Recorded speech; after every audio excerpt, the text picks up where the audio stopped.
This is TJ Jones, the host of the State of the Saints podcast, and the State of the Saints podcast is brought to you by Manscaped.com. Over 2 million men worldwide choose Manscaped for all their below-the-waist needs. For those that loved the Lawnmower 3.0, well, I got news for you.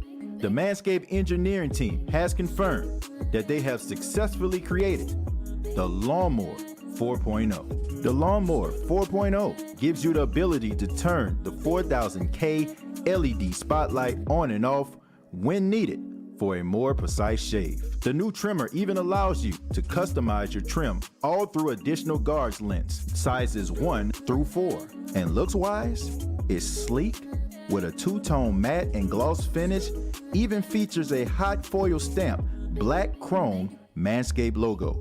Show your more off loud and proud. Go to manscaped.com, use the promo code STATEOFSAINTS, and you will save 20% off of the Lawnmower 4.0 as well as other Manscaped items. That's manscaped.com.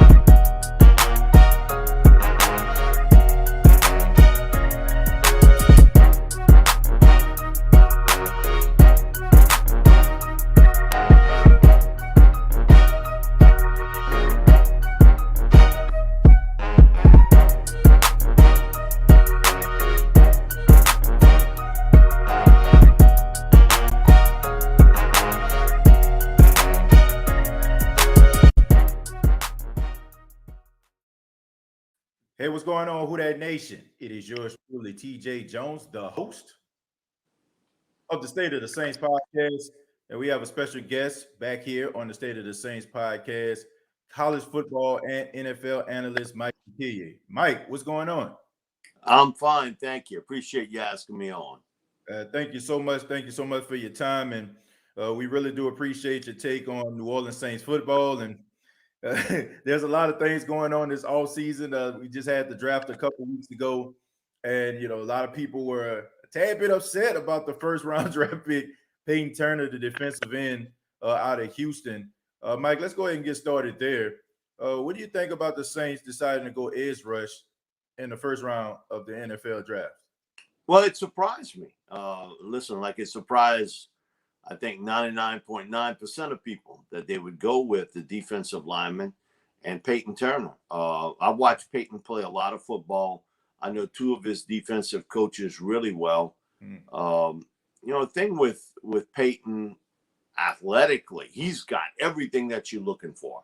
Right. He's a big, tall, rangy defensive lineman, 7-foot wingspan. He's played defensive tackle, defensive end at Houston. Right. Here's the two things that dropped him for me on my board. Mm-hmm. Had nothing to do with talent. Right. But was he ever a dominant player at Houston? No, not that I heard. The answer is no. He was okay, he's not going up against SEC linemen. He's not going up against guys from Alabama or Georgia or Florida or LSU, whatever. That's not the case. Right. He was a good player. He was never a dominating player in the AAC. Right. Secondly, I get it. He just missed a handful of games as a player. And so, but he's had a lot of injuries. He's been nicked up. Yeah. Did that have something to do with his lack of production? I have no idea. Right. But, man, anytime a guy is building up that sort of set of injuries, that sort of scares me because that tracks you into the NFL also. Yeah. And so you think about it, he tore up his knee as a senior in high school. Mm-hmm. He had I don't see how he played as a junior with two broken hands. How you playing defensive line? You got two broken hands. And yet he was playing. He had a calf injury, hamstring injury. as a senior. Yeah. So those are the two reasons why I didn't have him ranked higher. Was one, he was not super productive. And secondly, he had these nicks and scrapes and injuries. Okay, if you can't stay healthy for a 10 or a 12 game season, what happens when this gets expanded to 17? Good point. So here's the key. He is a very talented, very smart guy. He's versatile. Can he turn potential into production? Good point. And secondly, can he stay healthy? Because we've seen that with Marcus Davenport. Yeah. Okay, he made that move up, from Texas, San Antonio into the NFL when he's been healthy. Yeah. He's been a good player. He's never been a dominant guy, but he's been a good player. Right. But he's hurt every year. Good point. And so I get it. Jeff Ireland was saying, "Oh, well, you guys don't see what we see." No, we see exactly what you see. We see exactly what you see, but you didn't add the point of why was he not a big-time player in that conference? No. Why was he not a dominant guy? And secondly, those little nicks and injuries and everything else, I think follows a player. I've done this long enough to know that you can get better and you can get healthy, but some guys that just have a knack for getting hurt, and some guys don't. And he did not miss many games, so man, you got to give him a lot of credit for toughness. That he played through it, and I give him full credit for that. But again, I think was the injuries part of the lack of production, and we fixing to find out. Because if you're not on the field, then guess what? You're not productive. Yeah. And so it's going to be interesting. And I think we will see him early in this NASCAR alignment, which really Ryan Nielsen likes to run, and getting the top 4 pass rushers on the field at the same time. And it's been something Ryan's talked about. And I can envision having Granderson and Davenport on the ends and Cam and Peyton inside. And then you can sort of mix and match of where you want different people after that. Right. But you want those 4 guys because those are your 4 best pass rushers. You want them on the field at one shot. And you can get them all 4 healthy. That's going to be the case. The other thing you have to look at, too, is they're not going to tell you, but the disappointment in not being able to keep Davenport healthy also is a part of the process with this, thinking that, we need somebody here. Trey Hendrickson's not around. Yeah. So we need somebody here to fill that void. And down the road, you understand that, like every player, you get old.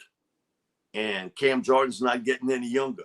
He's still a good player, a really good NFL player, and one of the greatest defensive players that I've ever put on the black and gold. Yeah. But there's going to come a time that, you're going to have to replace him. And so it's sort of twofold here when you look at some of the reasoning behind it. One, you need to replace the production Trey Hendrickson was giving you.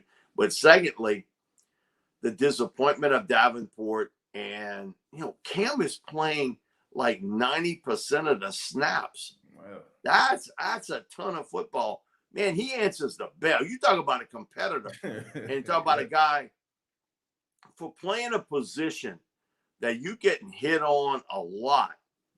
Virtually no time missed, and that's a long career, and you haven't missed any time. So you understand the position of why he got selected, but it's not a negative if you ask why he wasn't super productive, and can he stay healthy for any length of time. Playing through the injuries, man, goes to show his mental and physical toughness. And maybe that was a part of it, of why he wasn't more productive. But again, it's legit. It's legit questions that you throw out there. Yep. Because if he was that productive with that size, that athlete, then he wouldn't be there at 28.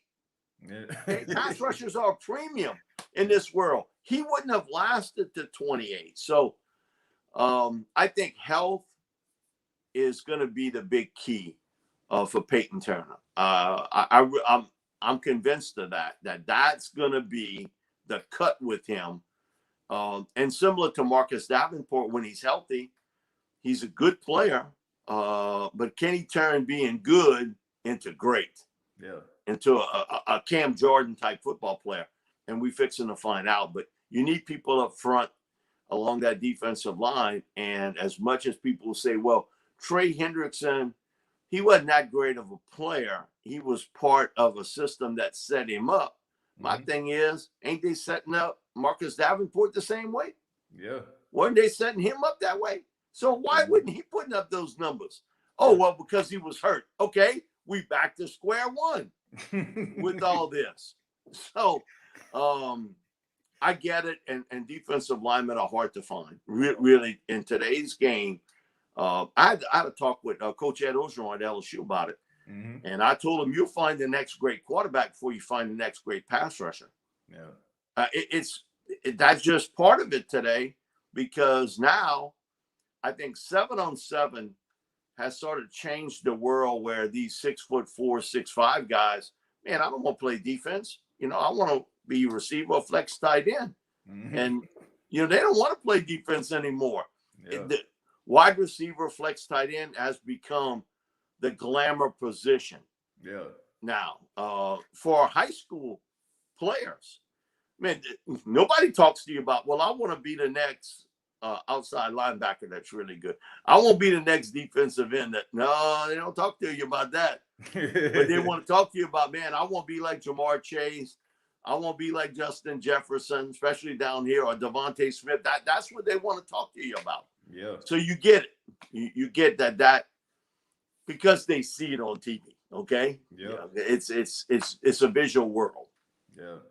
Yeah. I look at Peyton Turner, and I agree with you, Mike. I was scratching my head in frustration, because I think even the interview that Sean Payton did at the Golf Classic, he didn't say anything about a pass rush. He was talking about a cornerback. He said that we need a corner, and then all of a sudden this comes out of left field. But last question before we move on, do you think the Saints tried a little bit too hard? And how some players that you see in the NFL draft, they're a quick study, right? They got all the skills and intangibles that you need to start right away.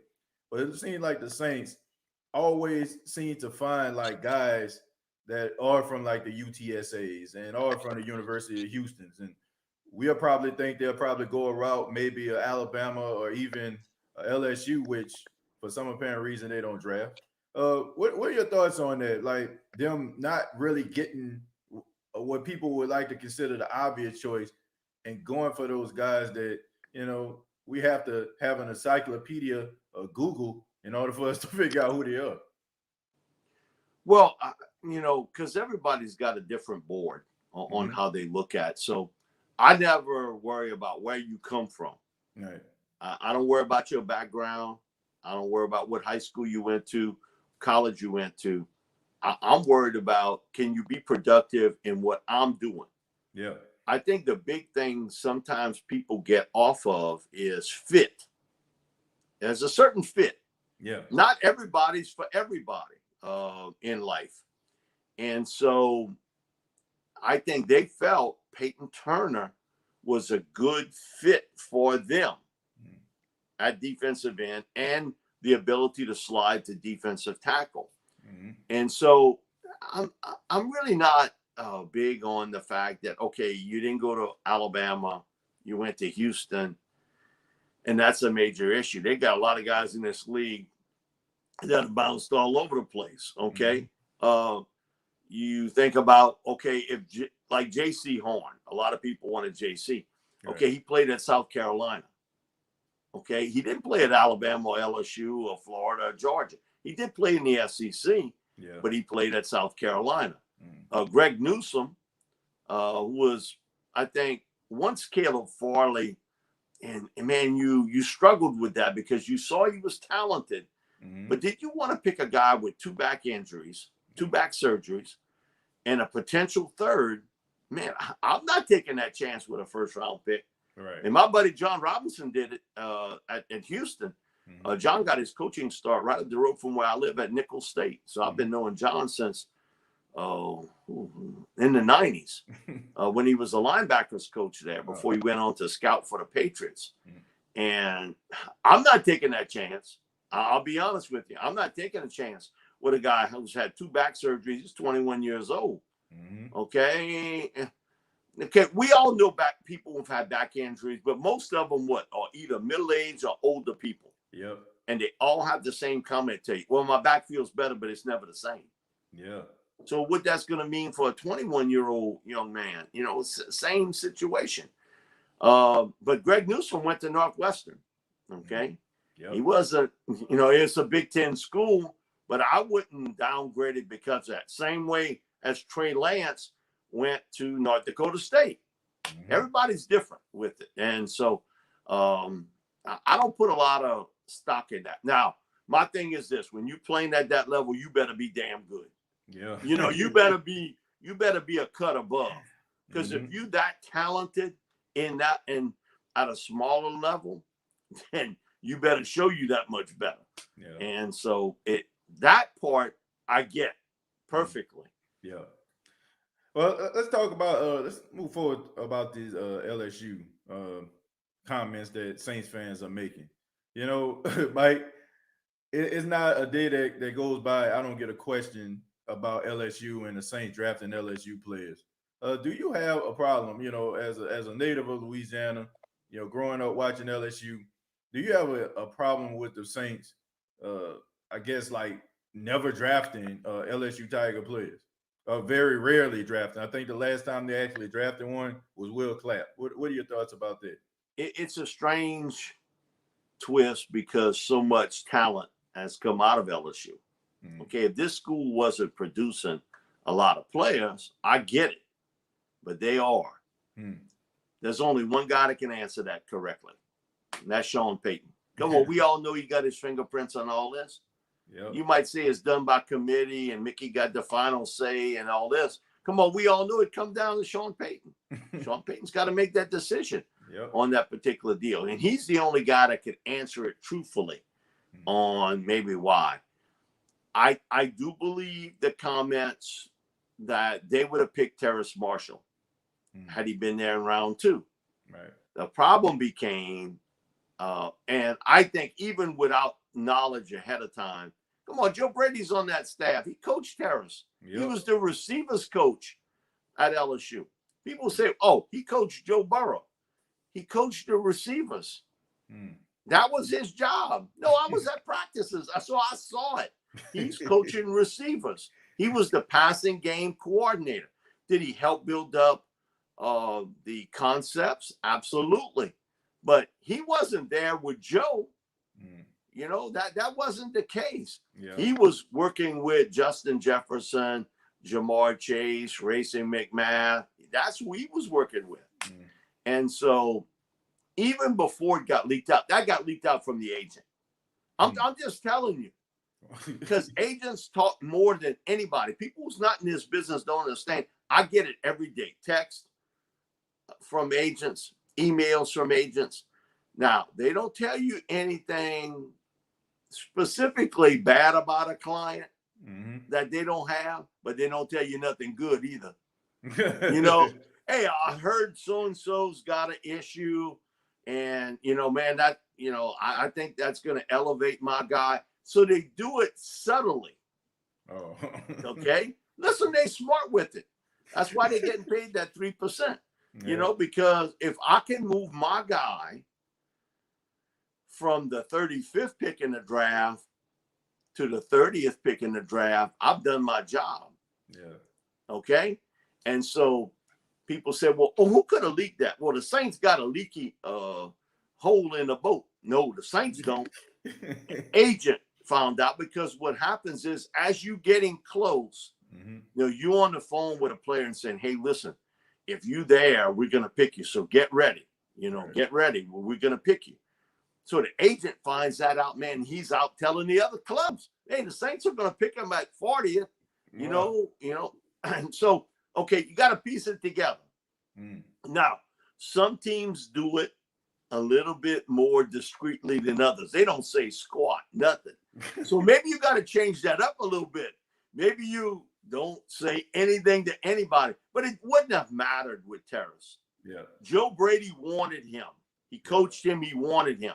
No matter if Carolina knew ahead of time, they were still going to pick him.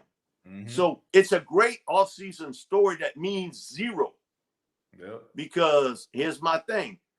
How many other guys are like Marshall that a team calls, said, we're going to pick you, and they get picked ahead of time?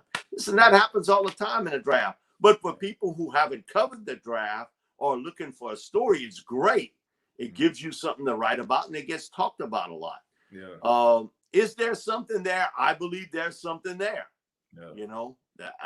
You can say, well, we only have one pick in a round and stuff, but there's something there. Now, again, the only one who can tell you the truth about it is Sean Peyton.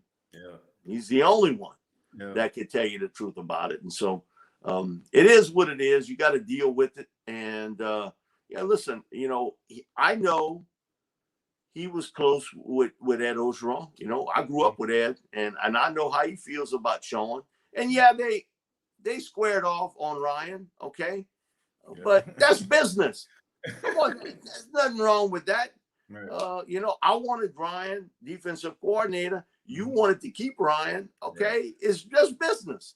And at the end of the day, hey, listen, I had to do what I had to do. But he can go to Coach and he can say, hey, Coach O, hey, tell me about this player, what type of work ethic, work habits, everything else. He's had a couple of former assistant coaches on that team. Joe Brady. He's had Bill Johnson. Greg McMahon was the longtime special teams coach with the Saints. He's special teams coach at LSU. So they got all kind of connections there. They just haven't picked him. And so I don't think that's coincidence. I think that there's something there. And again, I can't put my finger on it. And you can defend that and say, oh, well, they really don't. Come on, you don't know. You don't know. But I'm just telling you, there is something there. Because they've had way too many guys that you've had some opportunities at, and you say, no, I'm not going to pick him. So I think that's Coach Peyton won't really answer it.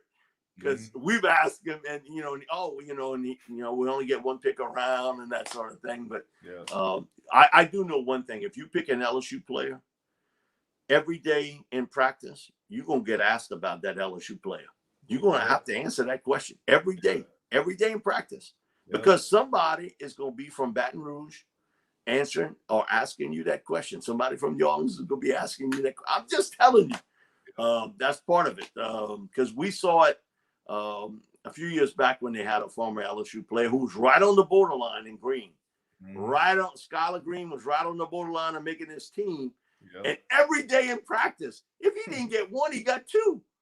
And you can tell, man, Sean was gritting them teeth. They didn't have too much enamel left on it. Because you get to the point of, what more you want me to tell you? I just answered this question yesterday, the exact same way. But, with all the talent coming out of LSU, that does surprise me. And so I don't get it. You can take that where it goes. And I get it, because we get asked about it all the time too. I tell them, you asking the wrong cat. I'm not doing the picking. I'm not doing the selections. I don't get it, Mike. Like, if you look all around the league, I mean, these guys leave their footprints everywhere. Like, I mean, it'd be one thing if they come to the league and they don't pan out. You can make an argument to say that they're probably in the last, decade and a half, they probably generated some of the most successful football players. I mean, from, defensive end, linebacker, wide receiver, like they've left their mark, and I just don't understand it. Like, I really don't. Okay, here's the other thing, and it got brought out in the HBO special. of Saban and Belichick. Okay, they did that one particular sit down. They did a story on it, and Nick made the comment, and this doesn't surprise me. It goes to show the ego of some of these NFL coaches. Nick made the comment that probably 80% of the coaches in the NFL have never got on that phone and asked Nick about player. Now you think about it. He's the greatest college football coach of all time. Yeah. And your ego is that big that you wouldn't get on a phone and call the head coach and say, hey, coach, we thinking about drafting this guy from Alabama. Kind of give me a little bit of the lowdown on it. And he was specific. He said right around 80% of the guys, coaches in this league. To me, that's shocking, but it goes to show the cut between, hey, I'm an NFL coach, you're a college coach. Yep. And I know more than you. And hey, maybe you do. But man, if I had that opportunity to tap into that mind and that work ethic part, and that guy's seen him, and he's going to give me the straight lowdown. Most college coaches do. They're going to give it to you. Now, there's one in particular that I've dealt with because he was local at one time, and then he became a national coach, and now he's back in the business. He has never said one negative thing about any player he's ever had. And you can figure it out real quick. I mean, everything is positive. No matter if you know that guy has been trouble, he will never say it. So you stay away from that guy because he's not giving you anything you can really sort of hold on to. But I'm talking about a big-time coach and now got out of the business, now back in the business and college coaching. And he will never tell you one negative thing about a player. Never. I mean, it's amazing. And man, his speech is great. I mean, he gives it to you and it's really good. So you learn of who gives you the better information on a player as a head coach, but not to have 80% of the head coaches in college football, 80% of the coaches in pro football not tell you that they're going to get on that phone and call Nick Saban. Yeah. If you think picking LSU players is unbelievable, that's even more unbelievable. But again, that goes down to a little bit of we know more. We know more than you. And so it is what it is. Well, I'm assuming I think I know who you're referring to. I think I know who you're talking about. But yeah, it's crazy the fact I don't know. I do know that Sean Payton is a guy that's a tad bit cerebral. I mean, I think sometimes like he gets in his own head, and that's a good thing and that's a bad thing. You see it in a good way when he's out there like selecting certain players, creating a locker room chemistry. But sometimes I just feel like he overthinks himself. I think the whole LSU thing, Mike, has a lot to do with the fact that those guys being close to home. I think that he feels like that might affect some of their decision making. So maybe he feels like by drafting those guys, he feels like by them being close to home, being multimillionaires, being around some of those familiar, territories where they grew up, they might not make the best decisions. Like I look at somebody like Dwayne Haskins, right? Born and raised around the D.C. area, becomes the Washington football team, starting quarterback, top draft pick. I mean, and he didn't make the right decisions. Now he's playing for the Steelers right now. So I don't know if that may have something to do with it. That's the only logical explanation I can think of. I think you have a bit in a piece there because that doesn't apply to everybody. But I've had two former LSU players tell me that basically the Saints felt, hey, listen, I think it's best. We really like you, but maybe it's best you kind of get away from home because they maybe feel people around them that you're close to were going to steer you in the wrong direction. Right. And, if that's the case, hey, so be it. But that's not for everybody. Come on. Yeah. That's for that there is a small group of those players that maybe it's difficult to get away from friends you've known for life, and maybe they've had issues, and they're not looking what's best for you. They're looking what's best for them. And listen, we all got people like that in our lives. Every one of us. If you have any amount of success, there is that part of that around you, that people kind of hang with you, want to be around you or whatever. And so, I think it's more that there's a little more to that. But I could see that in some circumstances where you have a player or two that maybe, man, you really like them, but maybe it's best they get away from home, and you can kind of see maybe the people they're around are not the best for them, and it's best for them to leave. And just like anything else, sometimes you got to make that difficult decision. But somewhere down the line, I think maybe when Sean maybe retires from the NFL, he'll give us a much. Yeah, I think he will. Hopefully.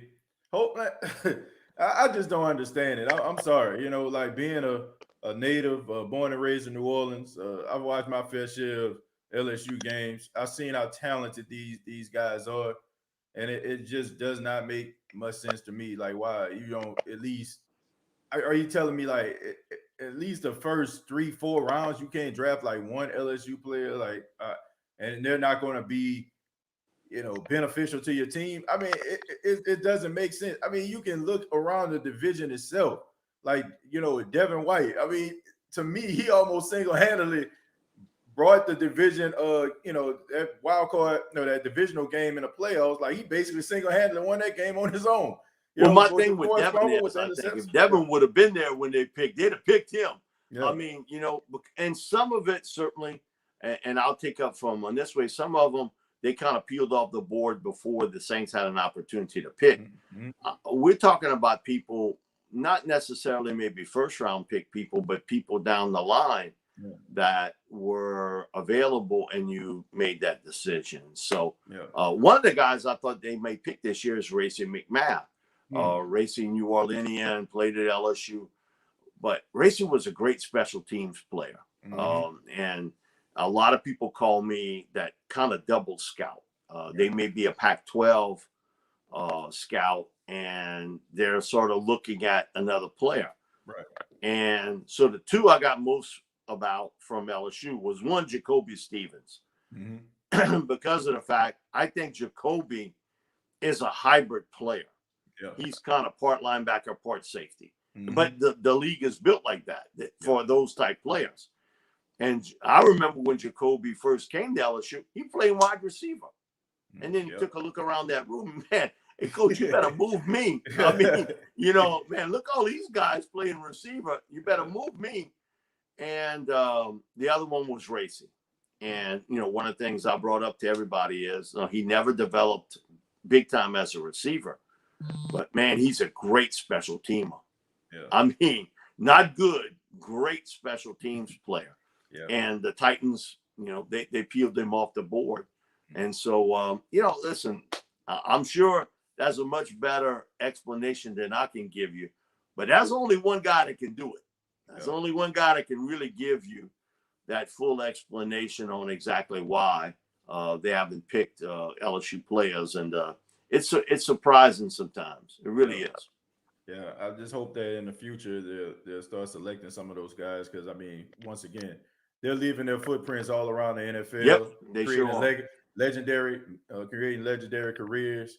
I mean, all over the place. Super Bowl championships, borderline Hall of Famers. So, but let's talk now about Jameis Winston. Jameis Winston really been putting his foot forward this all season, being extremely proactive, working out with some of his teammates, some of the wide receivers, running backs. Jameis Winston seems to me like he's really trying to change the narrative of what a lot of people think about him. What are your thoughts on Jameis Winston being as proactive as he is, getting these other guys involved and trying to develop a level of chemistry with some of the Saints players? He did the exact same thing at Tampa. Okay, he worked out with the receivers at Tampa, similar manner. So, I think the work ethic part for me with Jameis was I know he's going to give everything he's got, right. and he's very talented. There are some traits that I think I'm interested in how Sean is going to be able to shave some of that off, because we've seen sort of the roller coaster with Jameis as a passer, Right. where he gets hot and he's really looks good, and in other times not. And I think that is a little bit to do with habit. Right. I've always had that ability that I can get that ball in a tight window, and I'm going to take that chance. Right. For a guy like Breeze or Manning or Brady, who doesn't have that type arm talent, they did it a different way. And it's about timing and everything else. So, listen, I'm thrilled that he has taken that over and that he's working with these Saints receivers and running backs and tight ends and everything else. He did it at Tampa in a similar manner. And he's dedicated to being the guy. And he's the guy. You can debate this all you want. And people say, well, it's an open contest. Open? Man, open for what? I'm just telling you, it is Jameis's job in 2021. Now, how far it goes beyond that is what Jameis is going to do in 2021 as the starting quarterback. And so I think it all boils down to this. One, the offense is going to look a little different because Sean's going to adapt to what Jameis can do best. Right.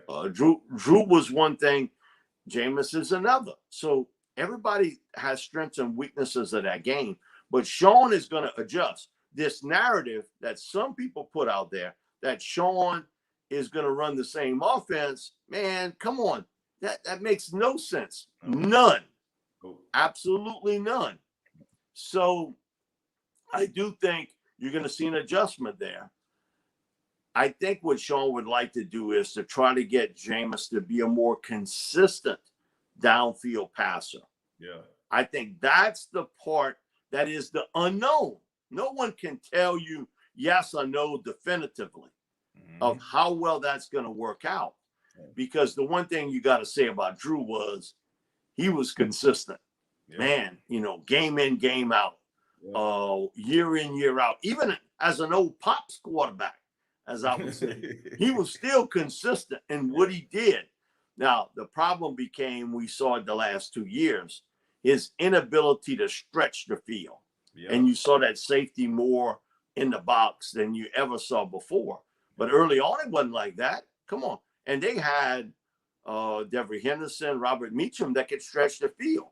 Yeah. So I think Sean's going to adjust the offense to more what Jameis does best. And secondly, and the biggest question, can he be a more consistent passer and stay away from the turnovers? Because that's going to be what drives Peyton up the wall, is the turnovers part of the game. And defensively, you got a big hole at corner, but you're a better defensive team today than, say, you were in, like, 2016. Come on. You got more talent on defense today. You still have a big hole at corner, and that has to be filled. I don't care what the team says, we don't necessarily need another corner. That's a bunch of horse hockey. Everybody knows better than that. But if I say it, oh, man, we really need another veteran corner, then every top veteran cornerback who's not signed, okay, if I wanted $4 million a year, now I want $5 million. I know I got you. I got you by the teriyaki. You can't move. And so what I think the Saints are doing is saying, I think we're pretty good at the cornerback position now, and knowing that they're going to have to add. And I use the term plural, cornerbacks. Because you don't know what the league is going to come down on Lattimore with. Yeah. And, okay, today, P-Rob is healthy. Yep. What happens if you have an injury? Then where do you go? Good point. With this? Yeah. I like Paulson Adebo a lot. I scouted him for a college team when he was at Mansfield High School in Texas. Paulson, track athlete, played a little bit of basketball. Wasn't great at it, but he played a little bit of it. And played a lot of receiver. Right. And you can see in his play, he plays the ball like a receiver. He thinks it's his. And so, and I'll never forget, he had verbally committed, I think fairly early in the process, to Notre Dame. So he goes visit Notre Dame in early January. And then he goes to Palo Alto, California the next week. Man, look, you've been in South Bend, Indiana in the wintertime, and then you go out to California. Man, that was a pretty easy choice. Oh, man, it is nice out there in the wintertime. And so he ends up there. And I know I'm getting old in this business because David Shaw, the head coach there, I knew his dad, Willie. Wow. Willie was the secondary coach for the Saints under Mike Ditka. Wow. So David's dad actually coached here in New Orleans with Mike. He was a secondary coach. So I knew where David kind of butted the bread. Right. That was his gig. He knows defensive backs. And I like Paulson Adebo a lot. And I think he'll get some playing time. And I think eventually he's going to become a starter in the NFL. I don't know about year one. And it's sort of the same thing about Pete Werner. I knew his dad a little bit because he played in the NFL with the Eagles and the Jets. Right. I remember when he came out of Indiana, he was one of the top-ranked guys there. And he looks at that linebacker room year one and is like, oh, wow. But he became a really good special teams player as a freshman, 3-year starter, smart. He's like a B-plus student all the way across the board. Really, really. He knows it. He can run the field well, good in the pass coverage part of the game. He's been good when they've used him as a blitzer. So he's a good B-plus guy. So I like picks 2 and 3. And I think they'll see some playing time as rookies. Now, can they crack into the starting lineup is the big question mark. And Pete has an opportunity because his toughest competition is Zach Bond, who we haven't hardly seen at all. Yeah. And at this time a year ago, we talked about it. Man, all kind of write-ups. Man, Zach Bond's a good cover guy. And my thing is, what? Did you watch Zach Bond at Wisconsin? He was an up the field, get after the quarterback, sort of edge pass rusher. Yeah. And he ran the field well. Now, in the short coverage part of the game, he did a little bit of that. But he wasn't kicking back in reverse. Come on. They didn't ask him to do a lot of that. Yep. But some people had them numbers, or like Bobby would say, them statisticals to tell you that they did. Come on. That was a showpiece deal, okay? If you got that from the team, that's great. But it wasn't reality at that point. Yeah. That he needed some work on there, and also what I call angle tackling. You saw a couple games, one against Minnesota on Christmas Day. He's got an angle on the running back, and he misses it. So that's who Pete Werner's going up against. That's his shot up against Zach Bond, who we haven't really seen a lot of. Right. But Paulson's got an opportunity because of the lack of numbers. Yep. At the cornerback position. So, okay, you throw Paulson Adebo in there. You got P-Rob. You got Lattimore. P.J. Williams is really best suited to play that dime safety. He's pretty good at that. That's his calling. Yep. And listen, they in nickel and dime. Nickel is like 76% of the time. Dime is in the high 60s. So you could play 3/4 of a starter. Man, you need some players at corner right now. Yeah. It doesn't matter how you cut it.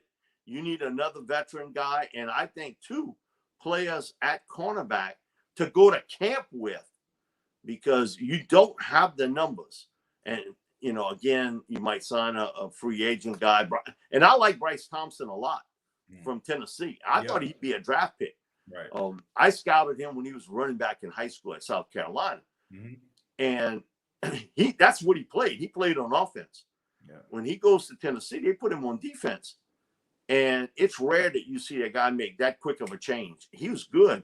He played out on the edge at corner. He played in the nickel. And also he played the dime safety. So he's played all three positions, Bryce. And so, but again, man, if you get an injury or two at corner, and you know what's going to happen, it's not going to be the spot where you got a lot of bodies. It's going to be the one spot that you weak. That's where you're going to get an injury. I mean, just so happens that's just the way it is. But you don't have the money to do it at this stage. And if you say, I desperately need a corner, everybody who's got a corner available saying, man, come on, show me that money because I know you need it. But so that'll be interesting over the next couple of months. Can the Saints do a long-term deal with Ryan Ramczyk, Marcus Williams? Because then that frees you up money to go out and get you a cornerback or cornerbacks. One name, and this is the final question. One name is Richard Sherman. Richard Sherman, he was on Stephen A. Smith show, and he talked about a couple of teams that, asked, about possibly him signing with them. I mean, it was two of his former teams, which is the 49ers and Seahawks. The others were the Raiders and the Saints. And if you look at Richard Sherman, right, I mean, he came out of Stanford, just like Paulson Adebo. He played wide receiver at Stanford and, had a little bit of wide receiver, just like Paulson Adebo, about the same size. I mean, and also Paulson Adebo is going to the guy who helped to develop Richard Sherman and Chris Richard. Do you think that this would be a great or a really good landing spot for Richard Sherman? Because you look at Richard at this stage of his career, he's the bridge to the next guy. Okay. You understand he's not here long term. He's a rent player, but a good one. I still think Richard Sherman can play and play very well in the NFL. But Richard's not coming here. He's not the Red Cross, and I'm not doing you a favor. Come on, you got to pay me a little bit here. And if I'm Richard, why should I sign now? Because I think I'm more valuable down the road. And it sounds morbid, but I've had enough agents tell me this. If we haven't signed by now, I always tell my client, just be patient because that's going to have an injury. Something's going to happen in the offseason or early in training camp. Guys going to go down at your position. And we're in a better shot financially at that point in time. And I get it, okay? But you got to be patient with it. And Richard's his own agent. Okay? We all know Sean always has praised Richard Sherman. Man, he's really buttered the bread on Richard, on how good of a player he is. And Sean always respects a guy that respects the game and is cerebral and puts all that effort into film time and keeping his body in great shape and everything else. So it wouldn't surprise me. Also, it wouldn't surprise me that he head back to San Francisco. I take a look at that roster and I say, man, we got beat up last year, in San Francisco, really got beat up. But healthy, that roster is a playoff team. And so I'd be shocked if he went to Las Vegas. Las Vegas, come on. He ain't going nowhere. I mean, that team is stuck in neutral. So, and I could understand even Seattle to a certain extent, but I really think it comes down to New Orleans, where I can step in. I'm the guy. I'm the starter opposite Lattimore. Or I go back to San Francisco, where I know the system, I know the scheme, I know the players around me, I know the head coach, GM real well, and it wasn't a bad breakup. Because sometimes, I think you get where something happens and you feel it's a bad breakup. But it wasn't that way with the 49ers and Sherman. So I'd love to see Richard Sherman on this team. I think he'd be a really nice addition to this lineup. But again, you got to pay me too. I'm not coming here, on no discount. I'm coming here. Come on. I want my fair share of what I should get paid. And I'm going to help you with the young corners. and sort of also maybe put an arm around Lattimore and say, hey, listen, me and you, man, I'll teach you part of the game because you know the game, Right. but, there are other parts of this that you and I, man, we can get together and we understand one another really well. Yeah. And with Adebo kind of being his mentor into that. My fear is if you put too much in the kind of breadbasket of P-Rob, he's going to get hurt. Yeah. Because the more you play him, especially at his age, he's going to get hurt. And then what else do you have at that stage? And don't tell me PJ Williams. Oh no. Okay. No. PJ playing outside, that's not a good sign. No, but it's not. PJ playing that dime safety, that he can do very, very well. So I'm just saying, to me, doesn't it look like plural to you? Yeah. Not just one. I'm talking about two corners that you got to bring in here. And because injuries are not something that might happen, right, they will happen. So you got to adjust to when that moment comes. Yeah. I'm interested to see what Keith Washington can do. I know that's not a name that everybody, puts out there. TJ, I like Keith, but he's built like this. Man, I was built like that at one time too. Many years ago. I was skinny. But Keith's really, really thin. Now, I liked what I saw of Keith in that he matched up well, one-on-one coverage. Mm-hmm. What you saw was the bigger, more physical receivers sort of what I call knife him. They give him a shoulder or an arm and they get away. Yeah. And when you're that thin, he's thin. He's really thin. Yeah, I know. And how much more can you put on that body? And then it affects your speed and your quickness. Yeah. But I like Keith as a player, but the physicality part of the game, man, you look at these receivers today, man, you're like, what, you play receiver? And I see it from the high school ranks. Man, these 6'4" guys, they 210 pounds in high school playing receiver. And you like, whoa, that's a big receiver. When they get in the NFL, you see all these king size guys. We saw like pictures of Mike Thomas working out this offseason. Take a look at Mike and how he's, he is really buffed up now. Right. And that's what you see every week. It's not every once in a while. Every week you seeing these big, tall, real physical receivers, how well Keith will be able to match up against them physically. Because athletically, he can match up speed, quickness. But and you could see it, these bigger guys kind of give him that elbow, give him that little shove. And then, again, a 230-pound man is stronger than a 185-pound man. Come on, the Greeks figured this out long ago. Give me the big guy who's more physical than the smaller guy. Yeah. So I'm interested in Keith's development, certainly. But he's awfully thin. Yeah. He definitely need a sandwich, like what they call a steak sandwich and some little bit of wheat protein. But I think he'll be fine. I'm just interested to see what he can do.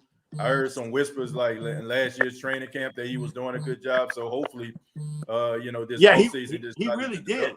Yeah. He really did. And some of the practice sessions, you could see he matched up well. He plays the ball well in flight. Yeah. But my problem is not that. My problem is how well he is going to go up game in, game out against. Man, you see a guy like Chase Claypool with the Steelers. And Chase is like, if you know any better, you'd swear he plays tight end, because he's a big man. Right. Even Jawan, Jawan's 230 pounds. Yeah. And he was like, wow. It's the evolution of the game, and it's something. This is not your daddy or your grandpa's NFL anymore. Yeah, those guys look different out on the edge, and you can't get corners too much bigger. Okay, That's no 6'4" corner. Yeah. Okay, so you can see the little bit of football chess here. If I got a quarterback that can hit you in stride, if I'm 6 foot and 190 pounds and I'm up against a 6'4", 225-pound receiver, I might be faster than him. Yep. But I'm not as big and as physical. That ball's in there. I'm have a difficult time getting to it. Yep. And man, the way they play football today, it's almost like basketball, like a big basketball forward. The ball's up against the rim, I'm getting it. It's like a rebound.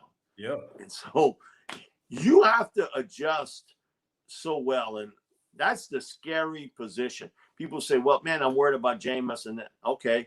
And I get that because it's a little bit of the unknown. Right. And what I'm scared at is that corner. Yeah. That to me right now, I would be petrified to enter a season and what I have at corner. Right. And knowing and not knowing what the NFL will do with Marshawn and P-Rob getting up in age, man. And I'm like, I got to put all this on Paulson Adebo or Keith Washington.